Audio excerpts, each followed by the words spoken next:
Assalamualaikum warahmatullahi wabarakatuh. Saat ini kita berada di sekitaran Jambu Gadang, Bukit Tinggi guys. Kali ini kita berlibur bersama keluarga. Ikuti kami guys, oke? Assalamualaikum warahmatullahi wabarakatuh. Saat ini kita berada di lubang Jepang guys, seperti yang ditemukan pada tahun 1946. Oke, inilah situasi saat kita berada di lubang Jepang nih guys.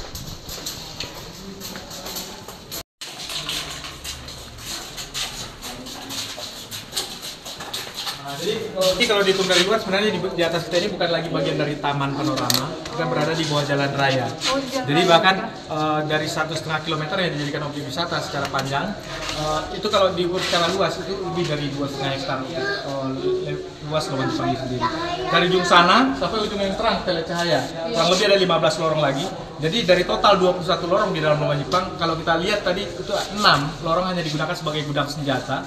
Sementara 15 lorong di sini, itu 2 diantaranya, satu terowongan ini dan satu lagi di sebelah sana, digunakan dulunya sebagai ruang makan bagi tenaga kerja paksa atau yang kita kenal dengan Romusa. Romusa bekerja 2 tahun 8 bulan dari lubang Jepang dengan terowongan segini besar dan segini panjang, itu tanpa gunakan mesin sama sekali. Mereka hanya gunakan alat manual, semacam linggis, cangkul, dan bahkan juga mereka gunakan pahat untuk gali lubang Jepang. Sementara makanan yang diterima di sini itu memang tidak sebanding dan tidak seimbang dengan tenaga yang mereka keluarkan. Jadi untuk makanan mereka terima 1 kali dalam sehari dulunya, berbentuk nasi bubur. Terkadang mereka juga makan jagung, yang mana untuk jagung sendiri itu kebanyakan didapat dari hasil rampasan dari masyarakat setempat di sini. Dan sewaktu dijumpai lubang Jepang 146 di 2 lorong ini, salah satunya ini, itu dulunya banyak ditemukan tempurung kelapa dan potongan bambu, itu yang mereka gunakan sebagai tempat makan dan tempat minum gitu. Jadi dengan makanan yang tidak seimbang, sebenarnya Romusa bukan banyak mati karena dibunuh aja, tapi lebih banyak mati karena sakit dan kelaparan. Ya, jumlah korban di sini itu angka secara pasti itu memang tidak diketahui, tetapi untuk diperkirakan itu mencapai ribuan, dan itu didatangkan secara bertahap dalam kurun waktu 2 tahun. Kita lihat penjara ada macam balai-balai dari bambu memanjang di panjang lorong. Jadi hampir seperti dalam sebuah semacam barak-barak gitu. Itu yang mau dijadikan kamar.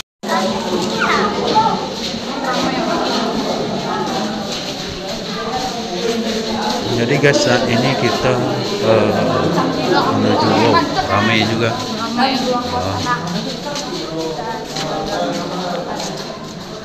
Adek, coba adek.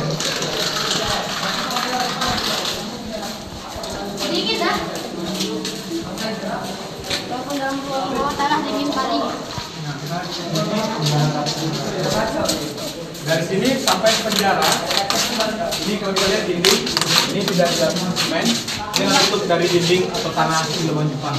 Tapi keras sekali ya? Iya. Ini masih asli ini ya? Iya Pak. Jadi kalau ada pun yang berubah di sini itu cuma tinggi Pak. Jadi tinggi pun itu digalinya ke bawah bukan ke atas. Bayangkan orang bekerja bangun yang tinggi banget. Dan banyak juga dijumpai nanti lubang-lubang seperti ini kalau di dinding asli. Tempat penerangan? Iya benar, ini tempat penerangan. Jadi untuk penerangan mereka masih gunakan obor dulunya. Lubang-lubang seperti itu digunakan sebagai tempat penerangan. Dan juga kalau diperhatikan dinding lubang Jepang tidak ada yang mereka buat rata, selalu ada semacam cepukan dan celah-celah atau gelombang. Ini dulunya ada beberapa fungsi, salah satunya digunakan juga sebagai tempat berlindung apabila terjadi kontak senjata dalam lubang Jepang. Dengan penerangan yang seadanya dulunya, itu andai kata mereka dulunya bersandar di lekukan-lekukan ini, itu dari jauh itu sudah tidak kelihatan. Dan juga celah-celah atau gelombang di dinding ini juga berfungsi dulunya bagi mereka itulah sebagai pemecah gema suara. Jadi biasa kalau kita dalam gua atau ruangan tertutup, kita bicara berteriak itu ada pantulan atau eko. Bahkan sampai ke pintu terowongan. Berarti kalau dengar. Jadi dengan teknik bergelombang ini? Iya, jadi teorinya Pak, kalau dinding dibuat rata, suara kita akan bergelombang. Cepat ya bergelombang. Bicara, Dapur. bicara cuma satu ruangan, tapi kalau kita lihat sekarang ini mungkin sekitar 2,5 meter atau 3 meter lebih panjang sudah begitu. Tapi kalau dilihat lagi itu di ujung itu tanah timbun. Jadi kenapa ditimbun? Jadi mungkin sedikit mengulang dari awal. Jadi lubang Jepang yang digali secara rahasia itu sewaktu Jepang kalah pada tahun 45. Untuk pekerja yang masih hidup mereka bunuh di pantai. saat lubang Jepang ditemukan tahun 46 itu banyak ditemukan kerangka-kerangka atau tulang manusia di sebatang tulang lubang Jepang. Dulunya dikumpulkan dan ditaruh di satu tempat dulunya, dan di penjara ini dulunya sempat ditimbun gitu. Jadi wisata tahun 80-an itu dibongkar dan dipindahkan lagi. Jadi guys, di sini di pintu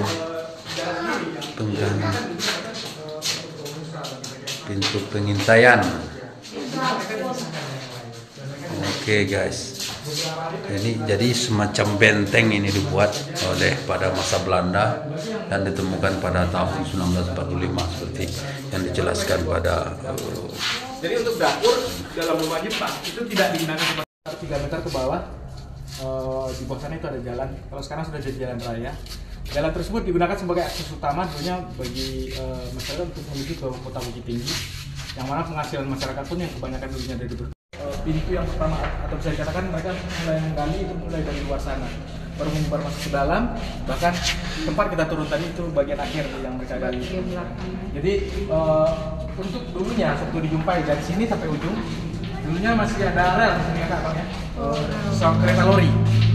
Jadi mereka gunakan, kemungkinan mereka gunakan untuk membawa hasil tanah kali lubang Jepang itu keluar dari sini. Soalnya mereka buat jalannya turun, jadi untuk mempermudah mereka membawa beban, mereka bikin jalannya turun. Cuman uniknya atau anehnya, untuk tanah hasil gali lubang Jepang ini sendiri 5,5 km di bawah kota Bukit Tinggi panjang lubang Jepang dengan terowongan di sini besar. Ini tanahnya mungkin dihitung secara matematika ini sangat banyak.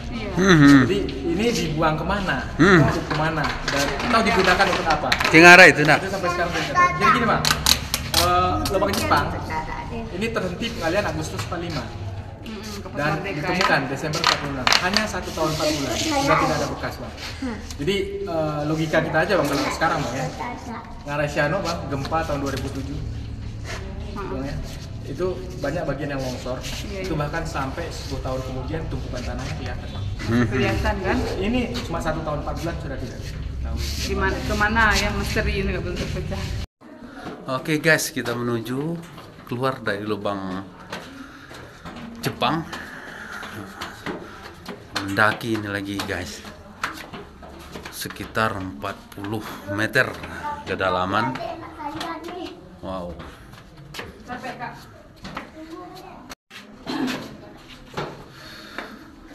Ya.